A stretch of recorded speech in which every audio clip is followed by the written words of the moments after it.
আমার বেবি 2 মাস হলো।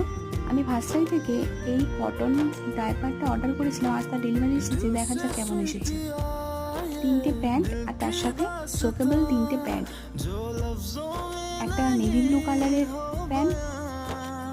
ওপরের কাপড়টা বেশ সুন্দর, আর ভেতরের যেটা স্কিনে লেগে থাকবে বেবির, সেই ভেতরের কাপড়টা বেশ সফট। আর একটা হোয়াইট কালার, এই কালারটা আমার খুব পছন্দ হয়েছে, হোয়াইট কালারটা। আরেকটা এসেছে এই ফ্লোরাল প্রিন্টের। তিনটেই বেশ সুন্দর, আর এটা ছোট থেকে বড় পর্যন্ত আমি পরাতে পারবো। এই যে অ্যাডজাস্টেবল আছে বাটনগুলো, যেটা আমি ছোট করতে পারবো, আর কোমরও অ্যাডজাস্টেবল বাটন দেওয়া আছে। আমার তো বেশ ভালোই লেগেছে, এবার ইউজ করার পরে বুঝতে পারবো। আর এই 3টে প্যাড সোকেবল প্যাড, যেগুলো ঠিক আছে এবং সফটও, এটা বেবি স্কিনের জন্য খুবই ভালো।